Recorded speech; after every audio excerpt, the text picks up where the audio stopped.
প্রিয় শিক্ষার্থীরা, আমরা আজকে কন্ডিশনালস নিয়ে আলোচনা করব। আর কন্ডিশনালসের সাথে আমাদের মডেল অগ্রী ভাবের ওতপ্রোতভাবে জড়িত, এই জন্য আমাদের মডেল অগ্রী ভাবটা জানতে হবে। তবে প্রথমে আমি কন্ডিশনালসের একটা নতুন বিষয় আপনাদের সামনে উপস্থাপন করি, আশা করি আপনারা এতে উপকৃত হবেন। আমরা জানি যে প্রতিটা ভার্বের তিনটা রূপ থাকে, প্রেজেন্ট ফর্ম, পাস্ট ফর্ম এবং পাস্ট পার্টিসিপল। যেমন গো অ্যান্ড গান, ঠিক একইভাবে শেল বা উইল, এই দুটা মডেল অগ্রীর পাস্ট ফর্ম হলো উড আর এর পাস্ট পার্টিসিপল হলো উড হ্যাভ। আমরা এই কথাটাকে আগে মনে রাখবো, তাহলে আমরা কন্ডিশনালসে সুবিধা করতে পারবো। এই বিষয়টা অবশ্যই আমাদের মাথায় রাখতে হবে। আর এই মডেল অগ্রীগুলো আমি কিছু এখানে তুলে ধরেছি।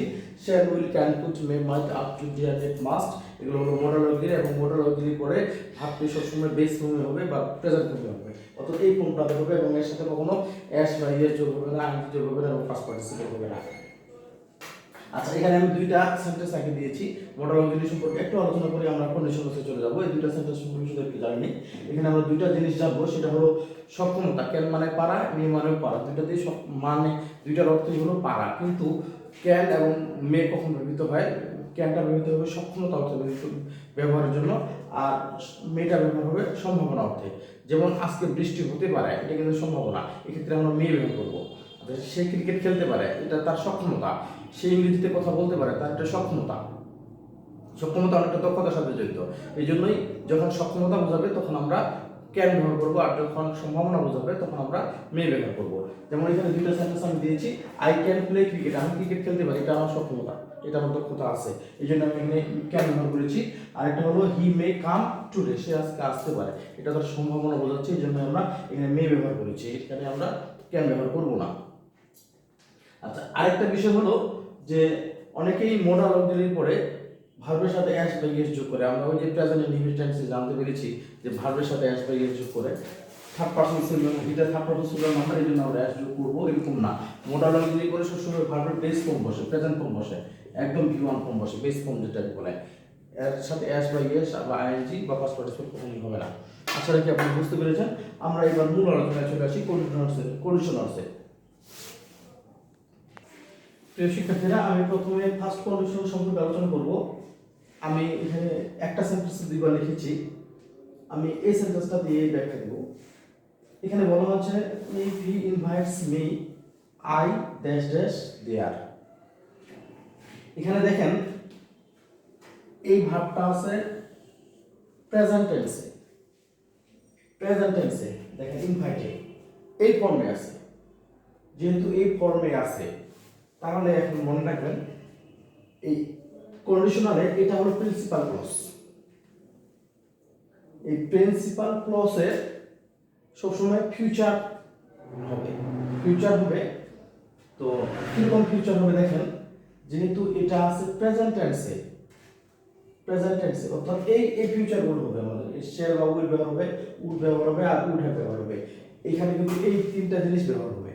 তো এখানকার ভাবটাকে নির্ভর করে এই ভাবটা যেহেতু প্রেজেন্ট টেন্সে আছে, অর্থাৎ এই ফর্মটাতে আছে, ওই এখানকার ভাবটা সাবঅর্ডিনেট ক্লজ, সাবঅর্ডিনেট ক্লজের ক্ষেত্রে আমাদের এই ফাইনাইট ভাবটা রয়েছে এই ফর্মে। তাহলে আমাদের প্রিন্সিপাল ক্লজেও অবশ্যই আমরা এখন এই ফর্মে ব্যবহার করব, এইগুলোর মধ্যে যে কোনো একটা ব্যবহার করব। শ্যাল বা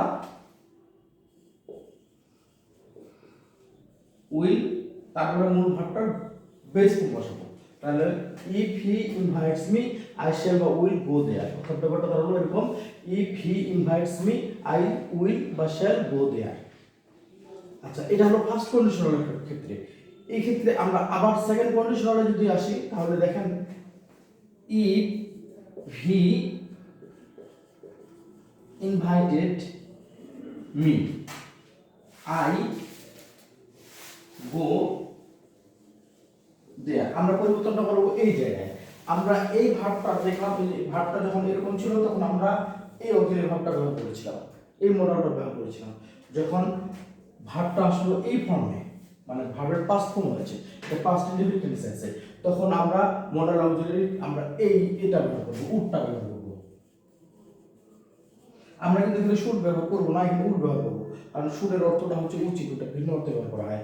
আর শেল বা উইল এর পাস্ট ফর্ম উড, শেল বা উইল এর পাস্ট ফর্ম হলো উড, শুড না, যাকে তাহলে if invited me I would, আমরা এখন এই ভাবটা এখানে যখন ভাবটা পাস্ট ফর্ম পেয়েছিলাম তখন আমরাও ভাবটাকে এখানে মডাল অক্সিলারি পাস্ট ফর্ম ব্যবহার করেছি এবং উডের পরেও কিন্তু ভার্বের প্রেজেন্ট ফর্ম থাকবে, অর্থাৎ গো গোয়ে থাকবে। তাহলে ব্যাপারটা দাঁড়ালো if he invited me I would go there, এটা হলো সেকেন্ড কন্ডিশনাল। ঠিক একইভাবে আমরা থার্ড কন্ডিশনালটাকে এই সেন্টেন্সের মাধ্যমে ব্যাখ্যা দিতে পারবো। If he had invited me, তারপর একটা কমা, আই উড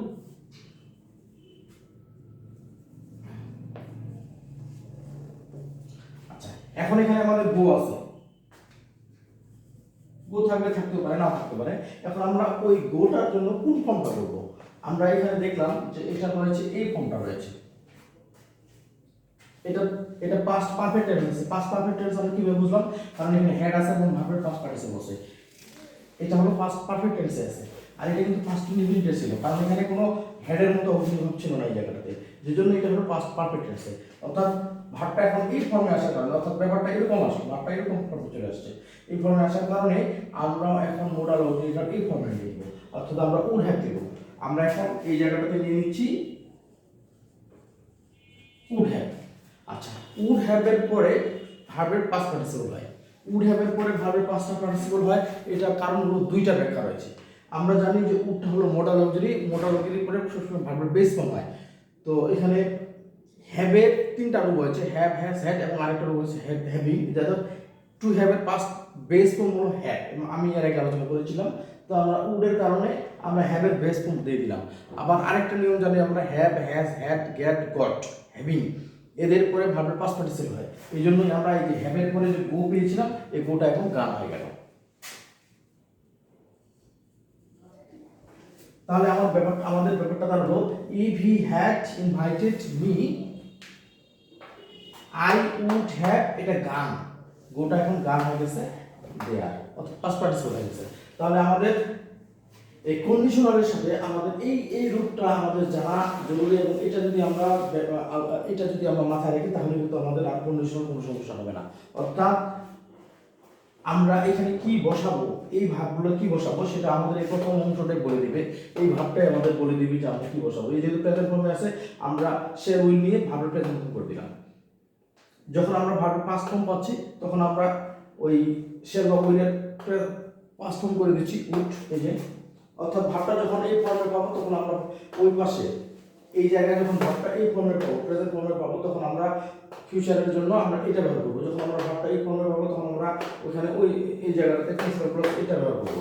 যখন আমরা ভাবটা এই ফর্মে পাবো তখন আমরা প্রিন্সিপাল ক্লজে অক্সিলারি ভাবে সে উড ব্যবহার করবো, ভাবে পাস্ট পার্টিসিপল করবো। এটা এই এক নম্বর উদাহরণটা হলো আমাদের ফার্স্ট কন্ডিশনালের, দুই নম্বর ফার্স্ট কন্ডিশনালের এই সেন্টেন্সটা হলো আমাদের সেকেন্ড কন্ডিশনের উদাহরণ, এবং এই সেন্টেন্সটা হলো আমাদের থার্ড কন্ডিশনের উদাহরণ। আমি আশা রাখি আপনারা ফার্স্ট কন্ডিশনাল, সেকেন্ড কন্ডিশনাল এবং থার্ড কন্ডিশনের ব্যাপারটা বুঝতে পেরেছেন। এবং এই কন্ডিশনালগুলো কিন্তু আমাদের 9-10 থেকে শুরু করে ইন্টারমিডিয়েট সবারই জন্য এটা কার্যকরী একটা বিষয়। কারণটা হলো এগুলো দিয়ে একটা কমপ্লিটিভ সেন্টেন্স থাকে, আবার রাইট ফর্ম ভার্বস থাকে, আবার কন্ডিশনাল তো থাকেই। বিশেষ করে চাকরি প্রত্যাশী স্টুডেন্টদের ক্ষেত্রে এই জিনিসটা খুবই জানা জরুরি।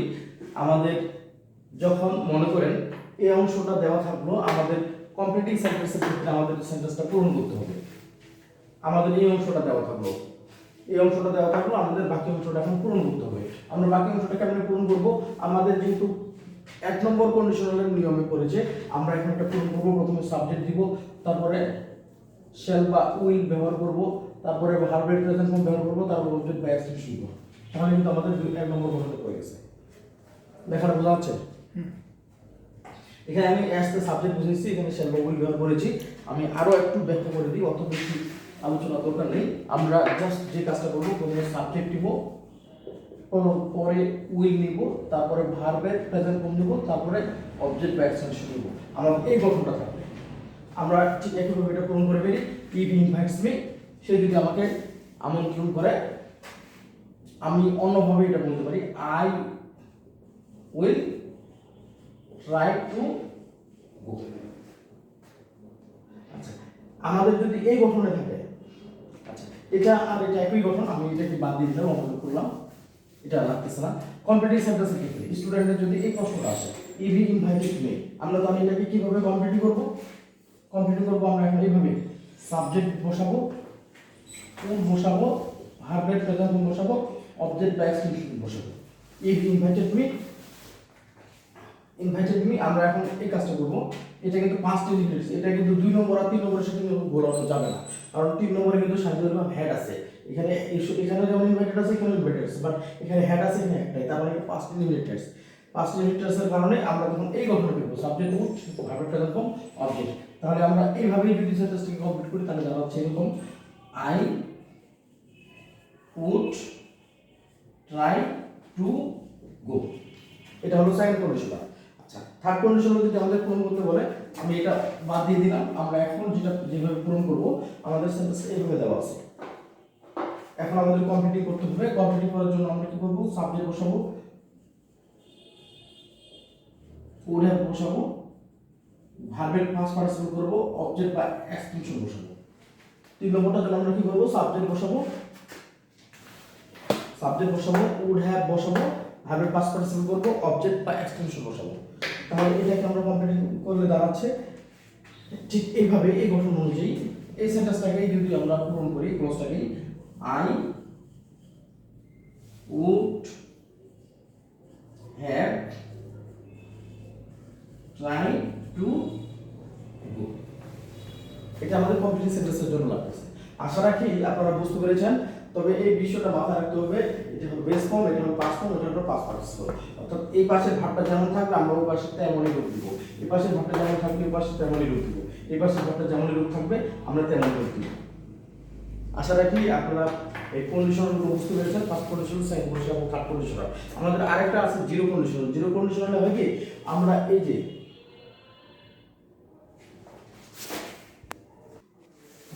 আমি জিরো কন্ডিশনের আগে আমি ফার্স্ট কন্ডিশন, সেকেন্ড কন্ডিশন এবং থার্ড কন্ডিশন আরো একটি উদাহরণ ব্যাখ্যা করব, তারপরে আসবো। আমি এখানে ইভি রাইটস মি, এটা হলো আমাদের ফার্স্ট কন্ডিশনাল। ফার্স্ট কন্ডিশনাল কেন? আমাদের এই যে ভার্বটা, এখানকার যে ভার্বটা আছে, এই ভার্বটা বলে দিচ্ছে যে এটা হলো প্রেজেন্ট টেন্সে আছে, প্রেজেন্ট ইনডিফিনিট টেন্সে আছে। এটা প্রেজেন্ট ইনডিফিনিট হতে পারে বা প্রেজেন্ট যে কোনো একটা টেন্স হতে পারে, প্রেজেন্ট কন্টিনিউয়াস হতে পারে, সেটা পারফেক্ট হতে পারে।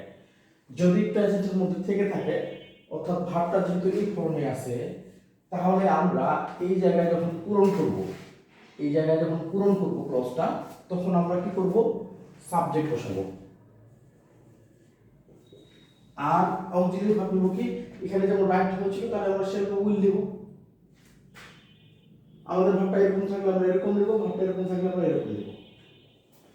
তাহলে আমরা এখানে উইল নিলাম। আর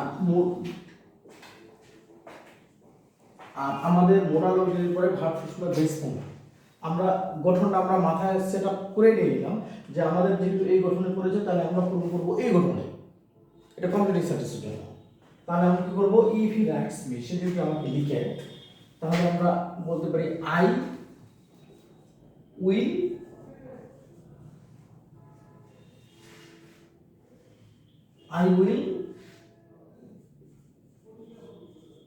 থ্যাংক হিম, আমি তাকে ধন্যবাদ জানাবো। আমরা পূরণ করলাম, জাস্ট সাবজেক্ট নিলাম, উইল গঠন অনুযায়ী নিলাম, ভার্বের বেস ফর্ম বসালাম, তারপর অবজেক্ট এক্সটেনশন করলাম। এটা হলো ফার্স্ট কন্ডিশন। অর্থাৎ ব্যাপারটা ছিল এরকম যে যখন ভাবটা এরকম ছিল তখন আমরা এই অক্সিলারিটা নিয়েছিলাম। আচ্ছা, যদি 2 নম্বর, এটা সেকেন্ড কন্ডিশন, এই সেন্টেন্সটাকে আমরা সেকেন্ড কন্ডিশনে নিয়ে আসি। ইফ হি রোট মি, অর্থাৎ এখন আমাদের ভাবটা হয়ে গেছে এই ফর্মে। তাহলে আমরা এখানে অক্সিলারি ব্যবহার করব এটা। ঠিক এই জায়গাটাতে আমরা এখন কি করব? সাবজেক্ট বসাবো, উড বসাবো, ভার্বের বেস ফর্ম বসাবো, অবজেক্ট বা এক্সটেনশন করব। তাহলে এটা পূরণ করব এইভাবে, এটা দিয়ে করতে পারি, এই ক্লজটা দিয়ে আই উড থ্যাংক ইউ, এটা আমাদের সেকেন্ড কন্ডিশন। হিম, দুঃখিত, ইফ হি যেহেতু আছে আমরা হিম দিব এরকম। আচ্ছা, 3 নম্বর অর্থাৎ থার্ড কন্ডিশনাল যদি থাকে এরকম, if he had written me, এটাকে এই ক্লজটা আমরা পূরণ করবো কিভাবে? এই ক্লজটা পূরণ করবো, সাবজেক্ট নিব, উডে বসাবো, ভার্বের পাস্ট পার্টিসিপল করবো এমবি3, অবজেক্ট বা অ্যাকশন করবো। অর্থাৎ ব্যাপারটা হলো আমাদের ভাবটা যখন পাস্ট পার্টিসিপল আসছে এই জায়গায় এই ফর্মে আসছে, তখন আমরা এইটা ব্যবহার করবো, উডে ব্যবহার করবো। এই ভাবটা এখানে এই ফর্ম থাকার কারণে আমরা ওই পাশে এই গঠনটা ব্যবহার করতেছি। তাহলে আমরা পূরণ করবো এটাকে দিয়ে, যদি পূরণ করে এখানে জায়গায় সংকোচন ঘটনা আপনি নিচে নিই, আই উড হ্যাভ হ্যাড,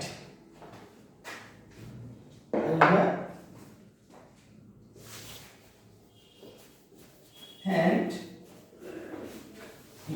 এগুলো আমাদের first conditional, second conditional, third conditional. এটা আমাদের কমপ্লিট সেন্টেন্সের জন্য লাগতেছে, আবার আমাদের রাইট ফর্ম ভার্বসের জন্য লাগতেছে, আবার আমাদের প্রিপারেটরি অর্থাৎ জব প্রিপারেটরি স্টুডেন্টের জন্য লাগবে, এবং ইউনিভার্সিটিতে যারা ভর্তি হতে ইচ্ছুক এই ইউনিভার্সিটি ভর্তি ইচ্ছুকদের জন্য এই গঠনটা লাগবে। আমাদের এটা হলো 3টা গঠন, আমরা first condition, second condition, third condition নিয়ে আলোচনা করলাম। এরপরে আমি আলোচনা করবো জিরো কন্ডিশন নিয়ে। জিরো কন্ডিশন খুব সহজ একটা বিষয়, এখানে বলতে পারি ওটা আমরা যে ইফ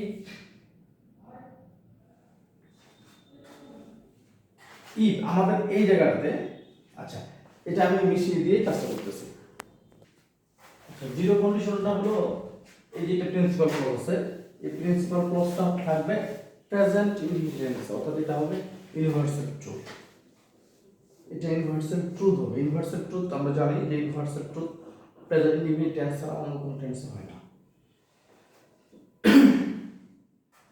তাহলে ইফ ইট ইজ সামার, যদি সময়টা গ্রীষ্মকাল হয়, ইট ফিলস হট, আমরা গরম ফিল করব। এটাই স্বাভাবিক, গরমের দিনে আমরা গরম ফিল করব, শীতের দিনে আমরা শীত ঠান্ডা অনুভব করবো। এটা হলো চিরন্তন সত্য, এটা হলো বাস্তবতা।